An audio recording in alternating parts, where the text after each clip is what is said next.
शहबाज शरीफ की अकल बिल्कुल ही चली गई है। अब पता चल गया मरियम नवाज साइफर है, चीफ ऑफ आर्मी स्टाफ के पास भी है। उधर से आई होप गायब ना हो, क्योंकि वहां तो बहुत सख्त सिक्योरिटी होती है फाइल्स की। जिसने गायब किया आई एम श्योर किसी ना किसी वक्त वो पब्लिक कर देगा। पाकिस्तान को धमकी दी जाती है जो सबने तस्लीम की, जनरल बाजवा इंक्लूडेड। उनको तो आदत है धमकियां खाने की, तो वो समझते हैं ऑर्डिनरी साइफर है। खुद लीक किया इन्होंने पीएम ऑफिस से इमरान खान की सपोज्ड लीक्स जो हैं जिसपे साइफर की बात हुई। तो अच्छा हुआ उन्होंने ये तो अब इस्टेब्लिश कर दिया कि साइफर था। आज मैं बस सिर्फ बात करना चाहती हूँ कि वो आज शहबाज शरीफ ने, क्राइम मिनिस्टर साहब ने एक ट्वीट डाली कि ये तो ऑर्डिनरी डिप्लोमेटिक साइफर था। या तो वो नहायत बेवकूफ़ है, उनको समझ नहीं आती कि अगर वो मिनट्स पढ़ लें जो ये नेशनल काउंसिल हमारी आखिरी हुई थी, उसमें सारे जो पार्टिसिपेंट्स थे इंक्लूडिंग सर्विस चीफ्स जो तीनों थे और joint chief of staff committee के जो चेयरमैन थे, उन सब ने वो लिखा हुआ है कि कंसेंसस था कि ये साइफर एक थ्रेट है अमेरिका की तरफ से। साजिश का अल्फाज नहीं इस्तेमाल हुआ, लेकिन थ्रेट का अल्फाज हुआ है। तो इनको तो आदत है धमकियां खाने की, तो वो समझते हैं ऑर्डिनरी साइफर है, हालांकि उसमें थ्रेट हुई है। तो मेरा कहने का मतलब है कि पाकिस्तान को धमकी दी जाती है जो सबने तस्लीम की, जनरल बाजवा इंक्लूडेड। तो फिर कैसे आप कह सकते हैं कि ये ऑर्डिनरी डिप्लोमेटिक साइफर है? तीन चीज़ें मैं फिर से जो मैं बार बार कहती हूँ। पहली चीज़ ये है, उन्होंने गलत लिखा कि this prime minister Imran Khan visit was his sole decision.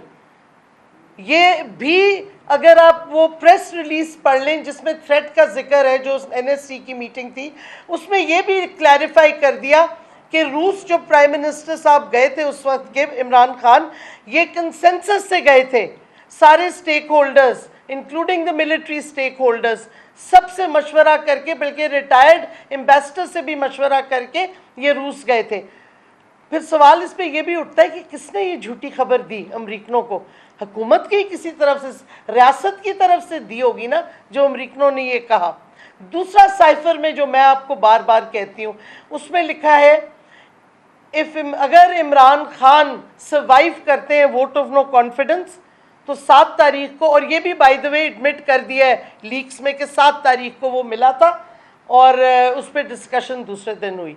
तो 7 तारीख को उनको पता चल गया था वोट ऑफ नो कॉन्फिडेंस का। तो वो कहते हैं उस साइफर में, क्योंकि मैंने देखा हुआ है इस वास्ते मैं कुछ अल्फाज उधर के इस्तेमाल कर सकती हूँ, कि if prime minister survives no vote of no confidence then prime minister, मैं कोट कर रही हूँ, Prime Minister Imran Khan will be isolated from the United States and Europe, यानी कि यूरोप की तरफ से भी वो हमें धमकी दे रहे हैं।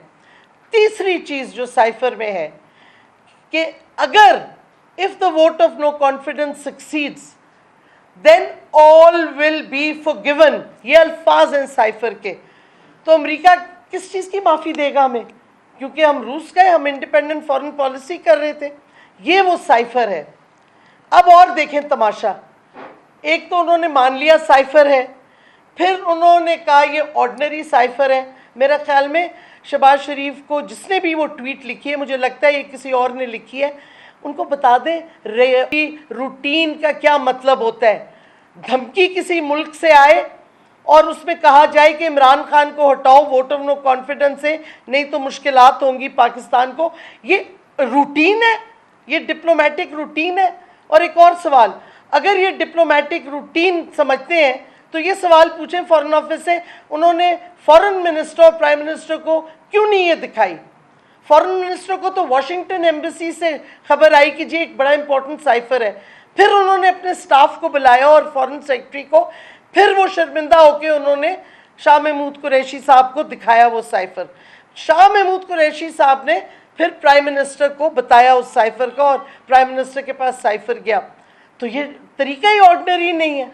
तो ये सारे सवालात उठते हैं। और फिर सबसे लेटेस्ट क्या हुआ, जब उन्हें पता चल गया कि हमने जब डिमांड किया कि इस साइफर को पब्लिक करो, जब आप कह ही रहे हैं साइफर आ भी गया और उस पर ऐसे बयानात उठा रहे हैं जिसमें कौम के लिए सवालात उठते हैं, तो हमने डिमांड किया कि आप इसको पब्लिक करें। जब से हमने ये डिमांड की कि साइफर को पब्लिक करें, आज खबर आई है कि जी वो साइफर ही गायब हो गया प्राइम मिनिस्टर ऑफिस से या प्राइम मिनिस्टर हाउस से, जिधर भी रखा था। ये आज की खबर है। ये हाल है सिक्योरिटी का। अब हमें क्या पता कैसे गायब हुआ, जिसने गायब किया आई एम श्योर किसी ना किसी वक्त वो पब्लिक कर देगा। तो ये या वो ऐसी खुद ही इन्होंने गायब कर दिया ताकि कौम को पता ना चले। अगेन कितनी बेवकूफ़ी है। हमें शहबाज शरीफ की अकल बिल्कुल ही चली गई है। अगर उसने ये खुद गायब कर दिया है साइफर, तो उनको ये पता नहीं सुप्रीम कोर्ट में चीफ जस्टिस के पास भी ये साइफर है, क्योंकि आपको याद होगा कासिम सूरी ने ख़त के साथ भेजा था। सदर हाउस में भी ये साइफर है, चीफ ऑफ आर्मी स्टाफ के पास भी है। उधर से आई होप गायब ना हो, क्योंकि वहाँ तो बहुत सख्त सिक्योरिटी होती है फाइल्स की। उम्मीद तो यही है। और फॉरेन ऑफिस में भी साइफर की कॉपी है। तो किधर किधर से ये डॉक्यूमेंट गायब करेगा शहबाज शरीफ? मतलब है कभी सोच समझ के काम नहीं करते। वो समझ रहे थे ये साइफर की डिस्कशन से हमें वो डैमेज करेंगे, अपने आप का डैमेज किया। जो आप मरियम नवाज झूठ बोल रही थी कि जी साइफर तो है ही नहीं, अब पता चल गया मरियम नवाज साइफर है। जब वो झूठ बोलते हैं और इमरान खान को अटैक करने की कोशिश करते हैं, उनका झूठ पकड़ा जाता है और खुद बेइज्जत होते हैं।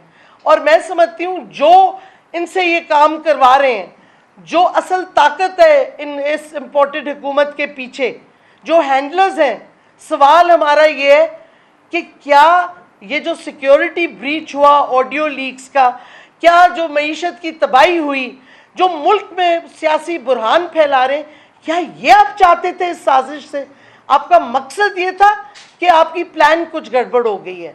हमें कौम को जवाब दें, क्योंकि मुल्क में जो आजकल हो रहा है, जो मईशत की तबाही है, कौम के साथ जो जुल्म हो रहा है, इसका जवाब कौम को चाहिए। और एक बात जो आपने कहा खान साहब का और पीटीआई की लीडर्स पे जो दहशतगर्दी का लगा था, वो एक सियासी चार्ज था।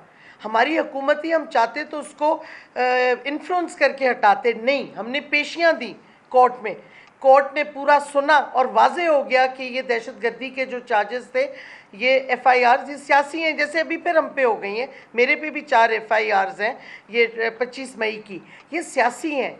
लेकिन इधर तो नैब के केसेस हैं, चोरी है। और मुझे बताएं, जब मरियम नवाज का भाई खुद टीवी पे आके कहता है कि जी अल्हम्दुलिल्लाह ये तो हमारी प्रॉपर्टीज़ हैं और मरियम बेनिफिशरी है इसकी, वो ट्रस्ट की चार्ज लेती है। तो जब भाई खुद कह रहा है तो मुझे कुछ हैरानगी तो होगी कि अदालतें कैसे उनको बाइज्जत बरी कर रही हैं। ये आप याद रखें, OIC फॉरेन मिनिस्टर्स की कॉन्फ्रेंस होने वाली थी। फॉरेन ऑफिस ने एडवाइस किया था कि उस कॉन्फ्रेंस की वजह से, जब तक ये कॉन्फ्रेंस ख़त्म नहीं होती, अगर आपने इस पे पब्लिकली स्टेटमेंट भी देना है तो नाम ना लें उस मुल्क का जब तक ये कॉन्फ्रेंस ख़त्म नहीं होती। उनकी एडवाइस पे, फॉरेन ऑफिस की एडवाइस पे खान साहब ने रिस्ट्रेंट शो किया। स्लिप अप कहीं नहीं हुआ। हम सारे फिर बोले और खान साहब खुद बोले, लेकिन फॉरेन मिनिस्टर्स कॉन्फ्रेंस और OIC को हम तबाह नहीं करना चाहते थे। उसमें अमेरिकन एलाइज बहुत सारे और जो हमारे भी दोस्त ममालिक हैं वो आ रहे थे। इस वास्ते हमने कौम की वजह से और नेशनल इंटरेस्ट को देखते हुए उस वक्त हमने US का नाम नहीं लिया।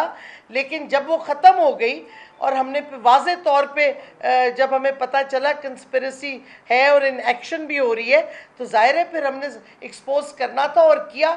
हमारी सारी leadership including my self, America का नाम लिया, खान साहब ने जलसों में लिया।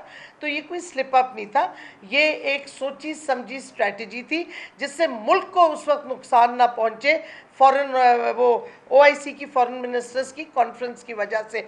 और इस वास्ते इतनी, मैं वही कह रही हूँ, नहायत बेवकूफ़ है ये।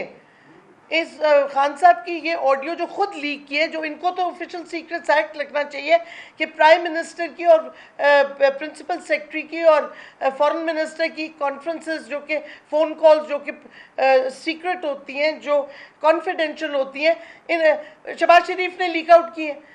इस पर तो हम सोच रहे हैं, इस पर ऑफिशियल सीक्रेट्स एक्ट और इसकी ओथ के खिलाफ जो ये गया, इस पर तो हम एक्शन भी ले सकते हैं। क्रिमिनल हरकत की है और फ़ायदा कुछ नहीं मिला, क्योंकि कौम को जो मरियम शोर मचा रही थी, साइफर है ही नहीं। अब बीबी इनको समझ आ गई तुम्हें साइफर है और साजिश हुई है।